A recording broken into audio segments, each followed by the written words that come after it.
Buenos días, señorita. Mi nombre es José DiMeo. Este es mi podcast y se llama Construyendo un Mejor José. Ladies and gentlemen, this is Joe DiMeo of Building a Better Joe, and I'd like to welcome you to episode number 2 of the Building a Better Joe podcast. I can't believe this. I actually recorded the first show just 2 days ago. I really did not expect to be doing this again so quickly, but I'm excited about it. And I got home from a long day at work and I said, hey, let's get this done. Okay, real quick, I'm inserting this audio in post-production. If you want to get to the meat and potatoes of this podcast, go to the 13th minute and listen from that point on. Although I hope you listen to the whole thing. I live in New England, just outside of Boston. Wicked pisser. And it was today was the quintessential gray day. It was gray. It was gray. Just darkened the soul.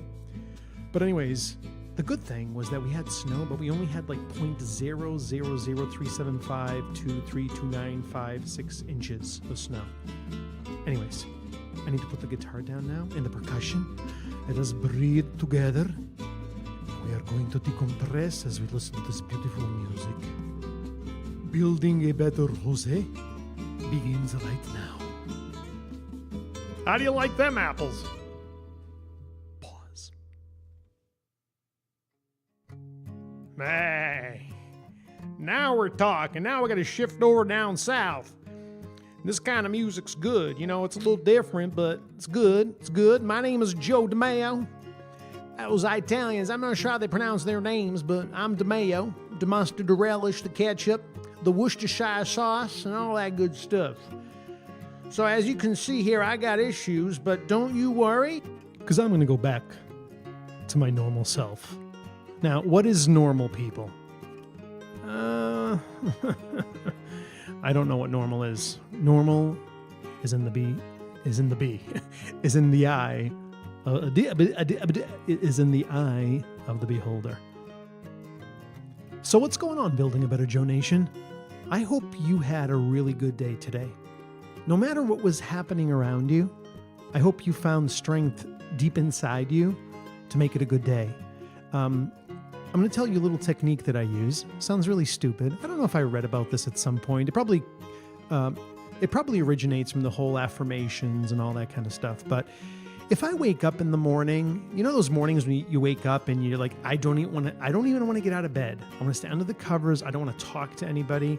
It could be that drastic, or it could be just as simple as I'm not having a great day. I just don't feel that great. Go to the closest mirror, turn on the lights, and you got to get like right up close to the mirror. And you have to look at yourself in the eyes. And you have to tell yourself, you are going to make it a great day today. Look at me. Look at me, you fool. You're going to make it a great day. Do you understand me? And I keep doing that until I start laughing at myself. It's ridiculous. I mean, if anybody were watching this, they would call some psychiatric ward nearby here and have me put away for a long time. But anyways, I do that. I laugh. I can't tell you how many times that has been a trigger to start my day off in a different way. You know what I'm saying? Let's get to the meat and potatoes now. So, you know, I'm reflecting on my first podcast. It's only been 2 days. It hasn't even been 48 hours. I got some great feedback, mostly from friends. I was taking a peek at the map on my podcasting app that tells me where people downloaded the show from. I had some from Michigan, Florida, and Massachusetts, which was pretty cool. Again, going back to the power of firing up a microphone, recording something, and someone is able to listen to it on the other side of the country. I think that's pretty awesome. Not that Michigan is on the other side of the country, but you know what I mean. The other side of the country would be like California or something. But this ain't a geography lesson right now, okay? Building a better geography lesson. No, okay. Now I'm going overboard. So anyways, in trying to create that first podcast and, you know, trying to put into context the mission of Building a Better Joe, you know, without going off on so many tangents, it's really hard to do. Moving forward, I'm able to sort of structure each show for I'm able to structure one show with one topic. So it's going to be a lot easier moving forward. That first show was really tough. I didn't know exactly what to talk about, how deeply to go into it. I just wanted to give you an opportunity to get to know me a bit, get used to my voice. There's a certain goofiness and silliness about me. There's something very serious about me at the same time. And I hope you grasp all of that as you go along, and that you find comfort in things that I say. I hope I challenge you in a lot of the things that I talk about. I know I challenge myself. So this is an interesting exercise because I'm a student of this stuff. I really try to live it. I don't succeed all the time, but hearing myself say these things actually reinforces my day as well. So even when I talk to friends and I find myself, it's easy to say the right thing, but hearing yourself vocalize that, it really helps me too. It's crazy. I'll be giving a friend advice. I'll be talking about, relationships and, maybe I'm no one to talk about relationships, but, theoretically I can put it on paper pretty well.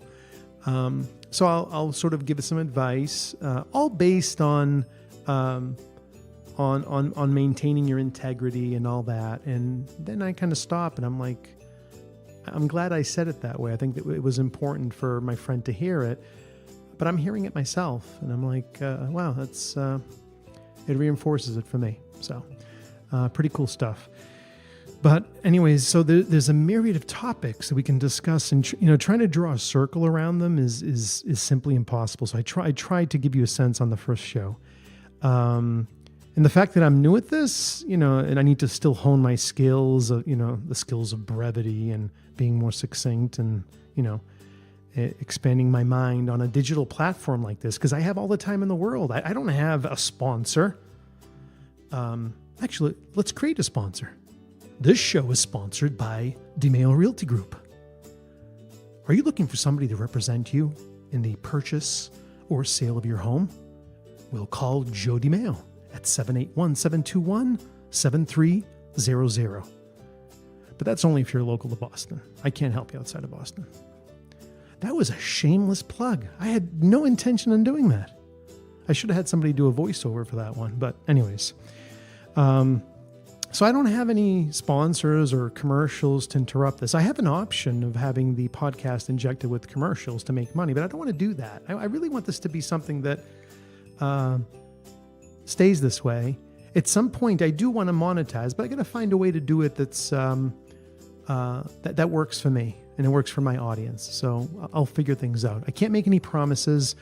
The goal is eventually to have this project turn into my life. I really want this to turn to my life. I want to be doing videos, podcasting, events, lots of different things. I'm super, super excited about it. It's going to take some time, but just hang out with me. We'll figure it out as we go along. So throughout this whole thing, I want you to understand one thing. The excitement that I have, the momentum behind this project for me is huge. It's huge. So, moving forward, the scope and the focus of Building a Better Joe will develop, show by show. I think I had a hard time packaging it on the first episode, but I think what needs to happen here, it just needs to grow on its own. The goal here is to have every show be of a particular topic, of a particular discussion, or of an idea, or a collection of ideas. I could tell you I'll try to focus on one topic. I don't know if I'm capable of doing that. I can practice. Maybe podcast 2 will still be out of focus, as will podcast number 15, but down the line, we'll get things much tighter. So please comment. I had 2 of my friends comment on the Podbean app, and I love seeing that. It's one thing to get a like, but to actually see people take the time to actually write something is awesome. So I'd like to thank Diana, and I'd love to thank Grajina for posting on the app. That was awesome. Thank you. The other thing I was thinking about, I call these episodes, should I call it a show? The Building a Better Joe show? No, see, it's weird. The Building a Better Joe show. It's got nice alliteration to it. Alliteration. You should look that up. It's never mind. I'm not going to get into it right now because I'm going off topic, but look up alliteration. Building a Better Joe show. All right? Okay, focus, Joe. Focus, damn it. So what are we going to talk about today? Let's get to business, So I've been playing with this idea in my head for quite some time. It's not new, but I'm in the car a lot, and my stream of consciousness is pretty intense when I'm driving, and it's for reasons I can't really explain. I don't know. I guess maybe I'm able to concentrate more because I don't know, when you're driving, I'm going to guess my faculties are like totally dedicated to the art of driving defensively On Massachusetts roads over here with these freaking people turning left and right without using blinkers. What the frig? So anyways, I'm concentrating, and I just have like this flow of thoughts that come through. So today I was in the car. I decided to bring my tape recorder with me. All right. And I figured I would record what I was thinking. So I started talking, and I started off with a bunch of stuff, but eventually the conversation I started talking about the weather. How cliche. Guys from New England talking about the weather. But somehow it went in this direction. So I'm gonna roll the tape right now.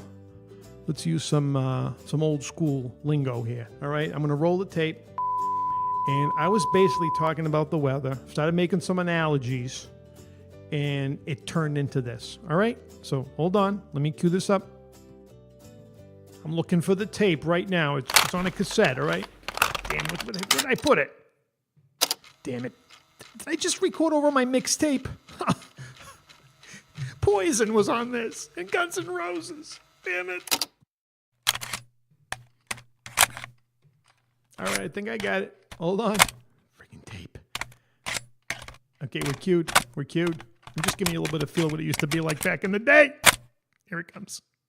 And I'm in a good mood, but, I would love to see some sun. Now, if this goes on for a few days, obviously then it starts to chop away at you, and then suddenly it affects your mood and your energy level and things like that. So all you can really do is keep your good habits in place to counterbalance some of these bad things. And again, not that it's a bad thing. I mean, weather is weather, right?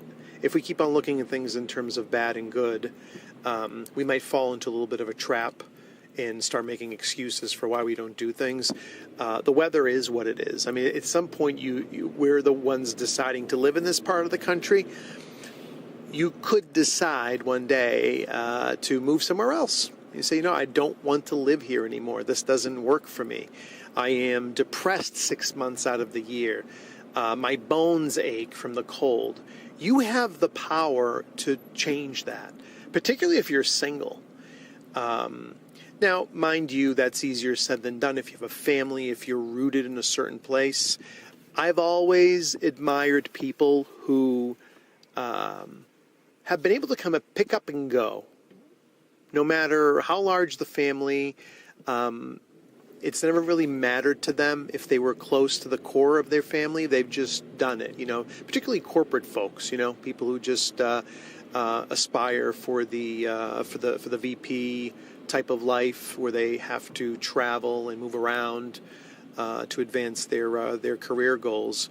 And they are able to just simply pick up and go. And then the family, I think the family's on board with all of that because they understand that that's what needs to happen for them to move forward. So I've always admired that. I've done a bit of that myself, not out of my own volition, mostly from the standpoint that my parents, following my dad around, I was born here, then left here suddenly at the age of 7. And went to Italy, to the region where my parents are from, and lived there until I was almost 13 years old, and then suddenly returned back to the United States again.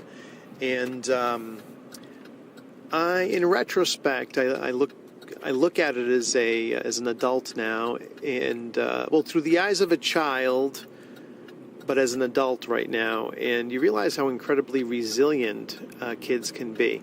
Now, I don't know if I was resilient just because I had great support from my mom, my dad. My dad worked. He wasn't the emotional support in the household, but my mom was. And whether it was here or in Italy, it was my grandparents, and they were always there for us. So even though some of the transitions and the changes were drastic, there was always a constant voice, a constant set of eyes looking at us and comforting us. That made it all so much easier. And it's that consistency in somebody that makes all the difference. So whenever you have an opportunity to go somewhere or try something new, I say go for it. I know a lot of people who will limit what they do or why they do it because, I don't want to uproot my children. They have friends. And I get that. And listen, it really stunk for me to leave my friends. But I'll tell you something, and this in and of itself can be an entirely different podcast. You're taking your kids away from friends that they one day won't even have anymore. All right, does that make sense? So, you're so concerned about these friends. How many friends do we really? I admire people who hold on to their friends from when they're, 9 years old. I don't know many people who know. Maybe somebody has one best friend that they grew up with, but people grow apart over time. It's just the way it is. And so I look at it from the perspective of your life moving forward and the breadth of your experiences. And I now have these different chapters in my life that obviously I lived in different continents. And when I go back to Italy now, I have a whole group of friends that make me feel like I'm home there, like I'm at home. I am at home when I am there, but obviously I have the friendship structure. When I go back, we get together. 2 years ago, I had, luckily through the power of Facebook, I was able to reunite with almost every single one of my 5th grade class friends. And we had dinner, and we laughed, and we discussed the past and all the funny moments. They triggered memories that I had totally forgotten about. And it was such a wonderful time. Now, had my parents been worried about, Joey's going to miss out on his experiences with Billy and Bobby when he was 7 years old, I wouldn't have had that. And quite honestly, the friendships that I had growing up, I only really talked to 2 or 3 people, and that's kind of it. So now I have conversations with people in Italy. It's I reach out to my friends, we chat, we laugh. It's a great thing. It's just simply a great thing. So many people, I think, make decisions based on a very static approach to life. Everybody kind of looks at the present, and I get this. This is human nature. It's the way we're built. But a lot of people are always looking at what things are now. I'll give you an example. I'm blown away at how old my kids are getting. My daughter is going to be 18 years old. She's going to be going to college next year. And even though I'm very well aware that she's going to college, I still can't believe it. And I even look back at the last few years, and suddenly, even though I know I was very conscious of this moment in my life arriving, it still catches you by surprise. It's still shocking. Everything is going to change next year. My daughter will be off to college. She'll be experiencing independence. She'll be experiencing living away from home. She'll be meeting new friends. She'll be introduced to new ideologies, new discussions, new experiences with friends, teachers, educators, and suddenly nothing's the same again. All that's left is the memories of the experiences that we had together, and hopefully those are the ties that bind for the future. So moving forward, for all the parents that listen, we all get upset when our kids don't want to spend time with us, and all we have to do is really think back at when we were young, and who on earth wanted to spend time with your parents? When you were 16, 17 years old, you were worried about what friend to hang out with, or going out with a boyfriend or girlfriend, and what the next best thing to do was. So sometimes when I can appear apparently a bit hurt by the fact that my kids might not want to hang out with me because they have something else to do, I do have to reflect and realize that, hey, you know what? Kids are opportunists. Humans are opportunists. I was an opportunist. And it was always about what's in it for me. My mother reminds me of that all the time, even if I point out some of the nuances of my, I don't know if nuances is the right word, but some of the characteristics of my children or whatever the case might be. She'll look at me and says, "You were exactly the same way. So what are you complaining about?" And she's right. She's 100% right. And so understanding that is important. I think the most important thing for children, and this is another podcast to discuss, but the most important thing for children is, I believe, is for them to understand that you're genuinely interested in their lives. Even though you might get rejected along the way, I think letting them know that you are wholeheartedly into what they like, what excites them, sharing in those moments with them whenever they allow you to be part of it is really, really important. And that's all you can really do. I think kids sense that. I would like to think that my children know, deep down inside, know the passion and energy I have for them. Unfortunately, I'm divorced. There are, I won't get into the dynamics of why I'm divorced, but I'm divorced, and it split us apart, and it sort of puts me in a part-time dad position. And I know that oftentimes a lot of parents who are divorced compensate for the fact that they're not around, and I'm sure I do that. But I have to be honest with you, when I do things for my kids, it's not done for any other reason other than the fact that I really want to be with them, and I really want to experience things with them. And I want them to see the world as much as I can possibly expose that to them. I remember years ago having a conversation with both of my kids, Antonio and Sofia, and I told them a while ago, I said, listen, don't ever for a moment think that just because I'm your father and that I'm an adult that I always have the right answers, I know how to respond to things, that I know everything. That's not the case. I have doubts. You guys don't come with a manual. It's a living, breathing daily exercise in understanding your children, understanding yourself so that you can understand them better. And I think it's also really important for your kids to understand that you're fallible, so that they don't have... Basically, I grew up in a household where it didn't matter what my father said, how he said it, didn't matter how stupid it sounded, it didn't matter whether his actions lined up with his words. If he said something, that's what it was.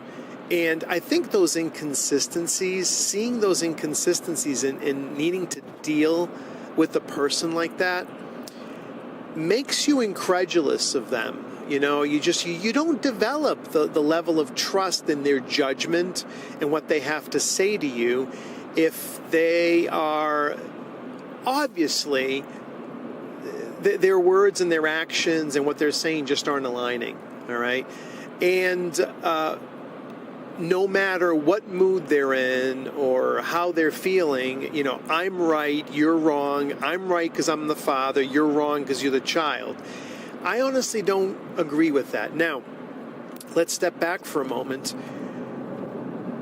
I think that there needs to be a certain level of discipline with children. There have to be boundaries.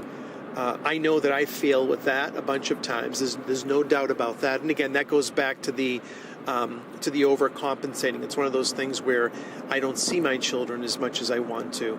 And when I'm with them, I'm constantly struggling between being disciplinarian and just letting them be, so we can just enjoy the moment. Because sometimes we can get wrapped up in the minutia of a lot of different things that are part of the administration of life inside a home.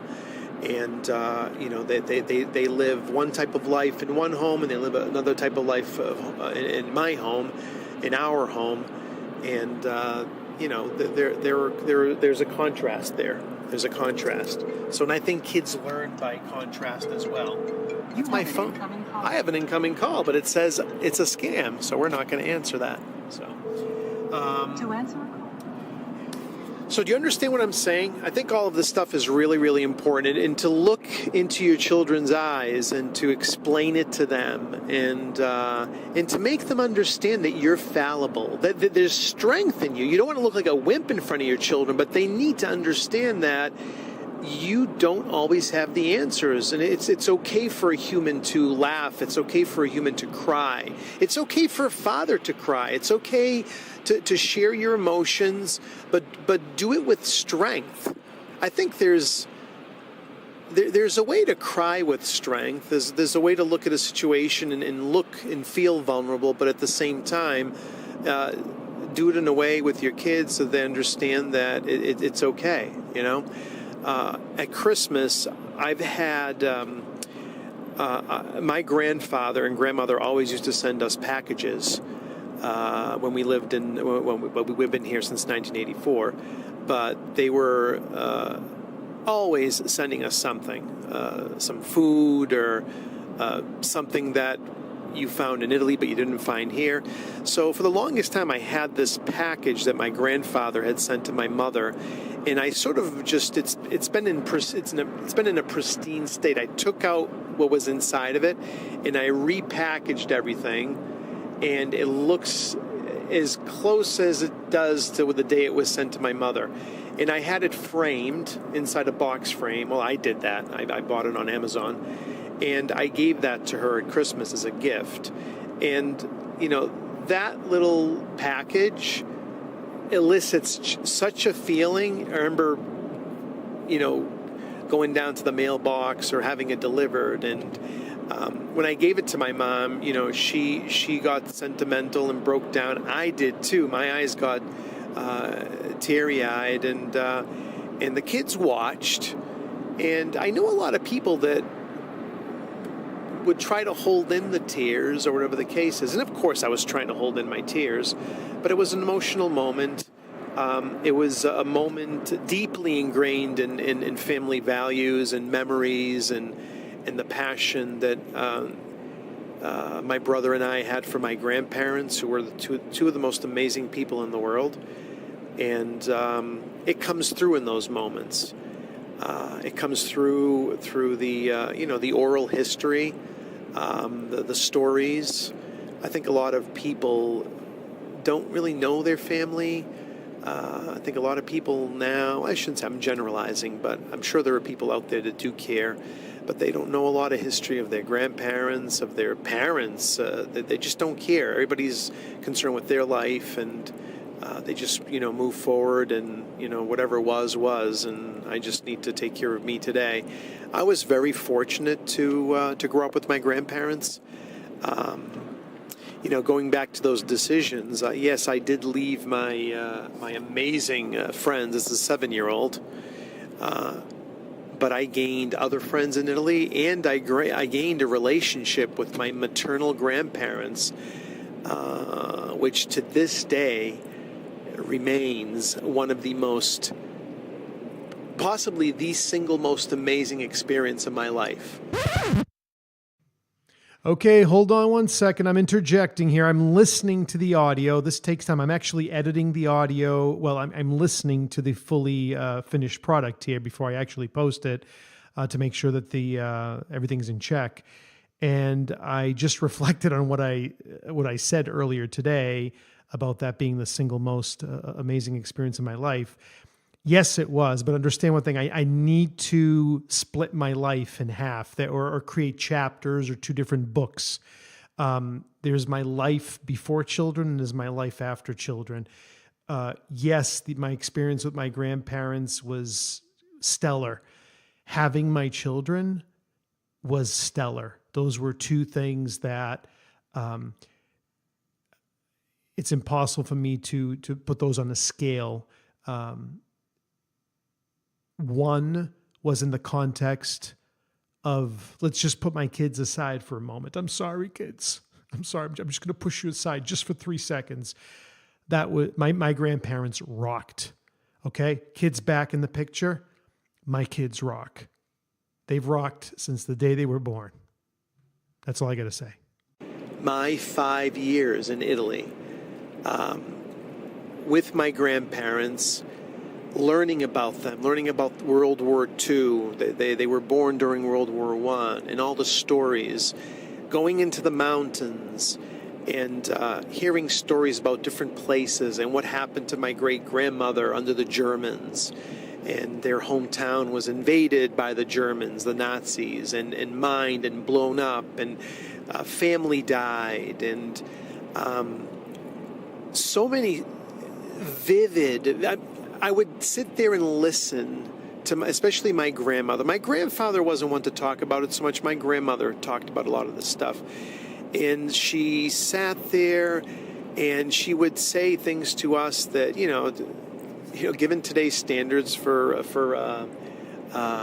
censorship, kids aren't supposed to listen to certain things. But, my grandmother told us some pretty graphic things about death and destruction and the war, when I was 8, 9 years old. And I sat there, and she was such a great storyteller because she would get emotional about it, and she would talk about it in those moments when she was trying to explain what it was like for her to walk over the bridge of her hometown and see one of her best friends on the ground, dead, with his guts spilling out of his stomach because a German had machine gunned him down, and watching her crying as she said that.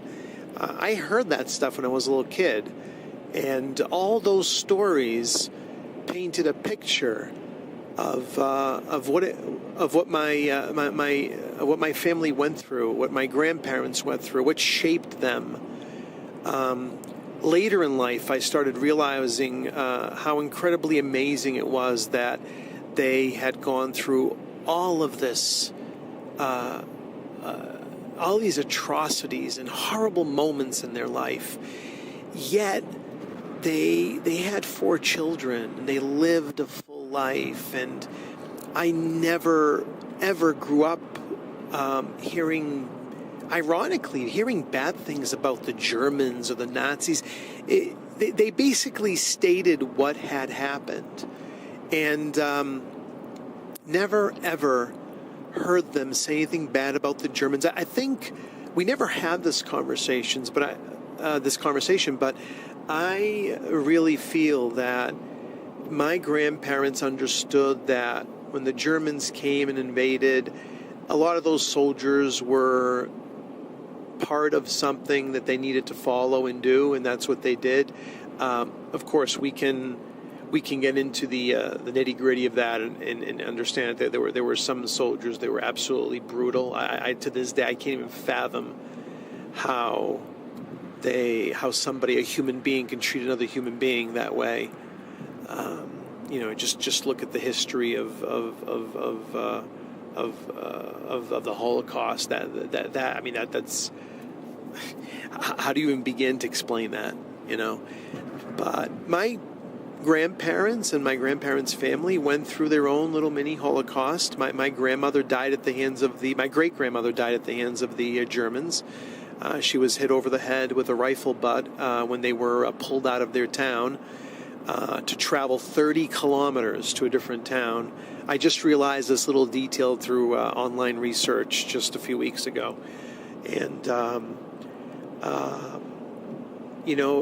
her children watched her die, and they had to leave her there. And she's buried in a mass grave. And I went to that grave. And, I heard all these stories when I was a kid, and I can process them now as an adult, as a father, as an older son, as a person who's lost a lot in his life. But at the same time, I realize I always use my grandmother's stories to create perspective for me and to put my life into context of her suffering. And you start realizing everybody has their own suffering, their own level of suffering, and things that affect them and hurt them and all that. I totally get that. But at some point, if you don't have a reference point, and what I mean is listening to other people and understanding where they're coming from, walking in their shoes, I don't know if you're equipped to deal with your own emotions. I look back at my divorce and how it happened and the reasons why it happened, and how incredibly devastated I was over the details of it. And that's something I'll probably talk about in detail at some point, because these are important things to talk about. They really are. And throughout that whole ordeal, feeling as desperate as I've ever felt in my life, I remember thinking of my grandmother talking about the Germans suddenly appearing, pulling her out of her house. Her kids were out playing. Luckily, they all got together. Everybody was fine. And they pulled them out of the town, and then they mined the town. They destroyed their houses. They destroyed everything that was their life. And this is a town that went back to medieval times. So this is a town that had been around for a really long time. And the Germans destroyed it, all of it. And here I was in my situation, and everything was still there. It was definitely a transition to deal with mentally. But for the most part, everything was still there. It was all upside down, but I don't know. As I'm living in the United States of America, everything is fine. I can drive on the streets. Nobody's here threatening me. My children are still here. I started disconnecting from the physical things in my life. And I think that was that sort of cathartic moment when I realized that. I said, you know what? At that point, I was walking away from house, money, family, all of that. But again, it was I shouldn't say family. My family's still there. But I realized that a house, yes, a house is a great place to have memories, and I have a lot of fond memories of being there with my family, and I miss the family nucleus and everything that comes with it. But it's in the heart. Everything that really matters is in your heart, is in your head. It's the memories that you created. The physical walls where it happens, those come and go. People move in from one house to another, and I just learned to disconnect from all of that and appreciate the moments, appreciate the experiences. And I was sitting back saying, you know what? Like I said before, nobody's invading my town. Nobody put a bomb in my house and blew it up. I guess in a figurative sort of way, I can definitely say that. But for the most part, again, comparatively speaking, what I was going through was manageable. It wasn't easy, but it was manageable compared to what my grandmother had to go through, if that makes any sense. So, this is life by contrast.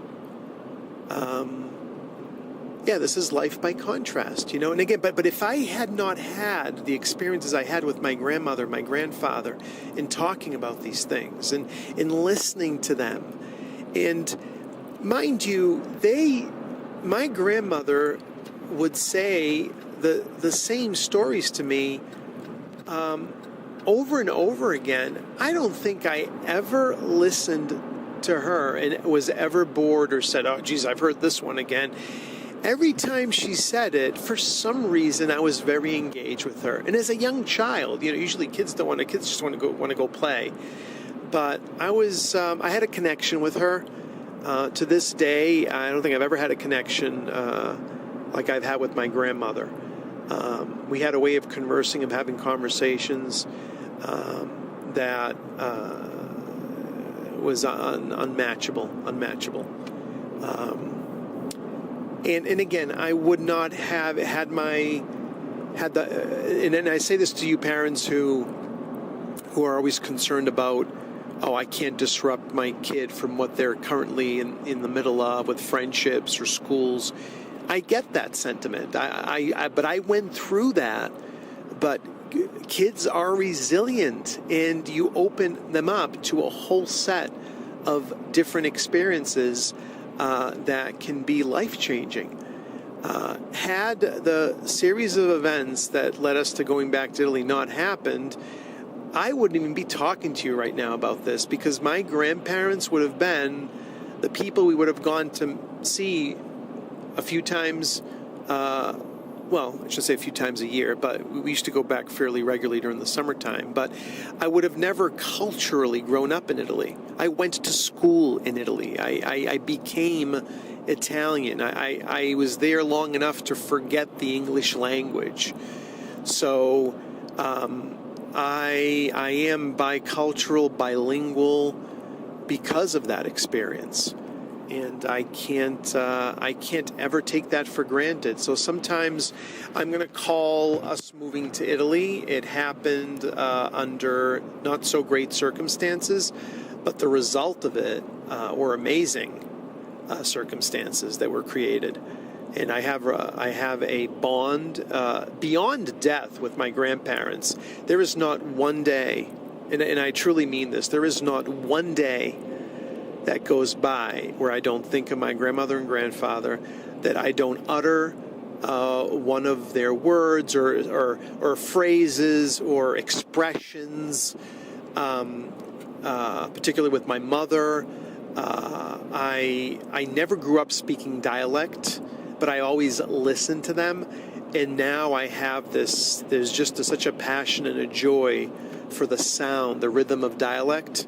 And even though I never grew up speaking it, I heard it so much that it just, now I find myself, if I'm going to say something, I say it in my grandparents' dialect, because it just brings me back to that moment in time. And as you know, idiomatic expressions are what they are.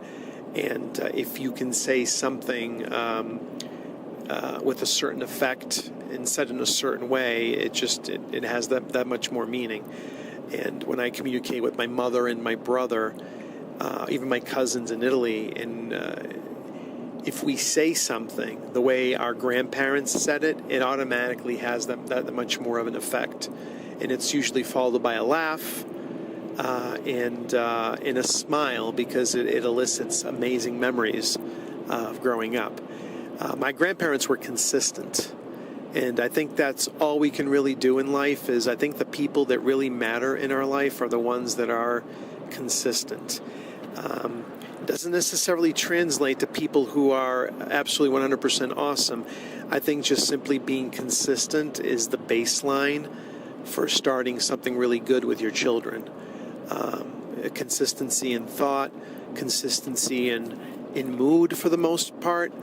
I have no tolerance for moody people, none whatsoever. I just can't deal with it. I can't deal with it. People who wear their heart on their sleeve and whatever mood they're in, they need to make sure you know that.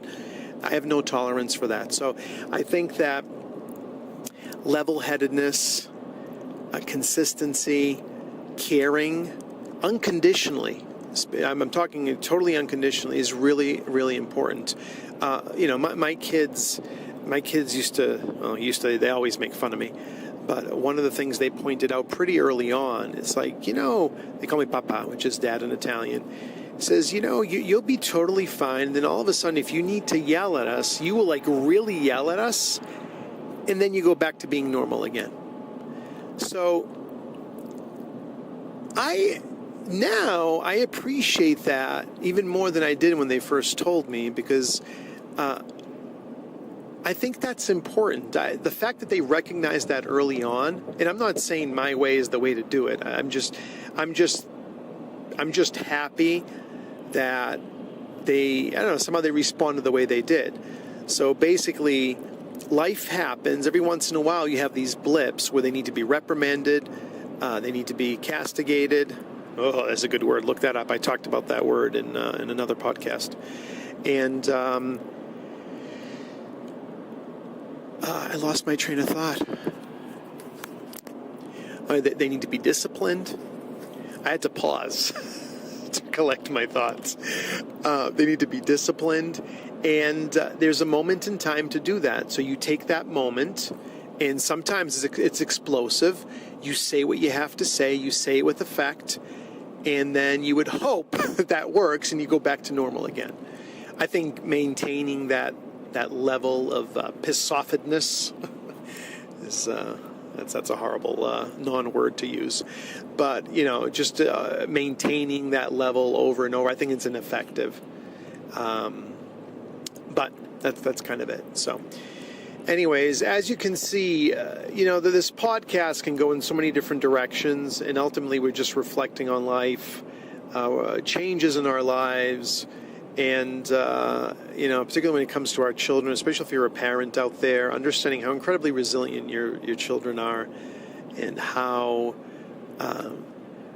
for as long as you remain their pillar, and you can remain their pillar even in turmoil. If there's a storm happening, but you have something to hold on to, and you know that the storm is not going to knock that down, you're going to get through that storm okay, physically and mentally. So that's what we need to be to our children. We need to be that consistent pillar for them. But there's another aspect of it, and I'll close with this. And I've had this conversation with my mom quite a bit. I was very, very, very fortunate to have a mother and father who spoiled me. They really did. And now in retrospect, I do tell my mother, I wish that you had allowed me to fall on my face a bunch of times. I think it would have helped me to learn lessons about life a lot sooner. She was amazing in her care and her wanting me to succeed and get things done, and I knew that. Whether I knew it consciously or subconsciously, I knew that she would be there for me to rescue me. She was my safety net. So I sort of made decisions that weren't very smart. I wasn't very smart about certain things because I knew that I deep down inside, I knew I had nothing to lose, because what's the worst that's going to happen? They're there for me, and a lot of things were financially related. Here, my Blinka. In Boston, we call it a Blinka. That's a directional. And so I had this conversation with her and said, I wish you had let me fail. And interestingly enough, right around that same time, it might have come as a result of reading a book called The Gift of Failure. I'll have to look it up. I read that a few years ago, and I thought it was phenomenal because, unfortunately, if your children grow up in a bubble and that's what they learn, they're in a very controlled environment, that's all they ever know. I think it's really important for children to feel different things, to understand different things, to see people from different walks of life. And I'm not even talking about just people who have different colors to their skin. We're talking about different socioeconomic levels. When people discuss diversity, I think diversity really comes down to socioeconomics. It really does. That's more important to me than a person being exposed to people of different races or different ethnicities or different skin colors. I think what really... and again, this is another podcast. You can see how this just mushrooms into different things. But I think having kids exposed to different socioeconomic backgrounds truly brings in an understanding of our humanity and of the have and have-nots of life. And I don't think anything else can do that. It's important for kids to see that, to see the reality of it all. So, anyways, this, as you can see, this podcast went really long. I didn't expect to talk this long in the car, but I think it's good stuff. It's good stuff to think about. And I hope you'll comment on the podcast, whether you see this on Podbean or on Spotify. I don't think you can comment on Spotify. I'm going to have to look at that. But and I also publish this on YouTube. So anyways, I hope you have a wonderful day. Make it a great day. Even if it's cloudy out there, know one thing. Behind that cloud, behind those clouds, there is a sun. It's there. It doesn't go away. So some days are good and the sun is out. The sun is totally out. And some days it's a little cloudy and some days it's really cloudy. But always know that there's a sun beyond those clouds. All right? This is Joe DiMeo of Building a Better Joe. I hope you enjoyed this podcast, and please reach out to me. Let me know if you like this stuff. It means a lot to me. Bye-bye.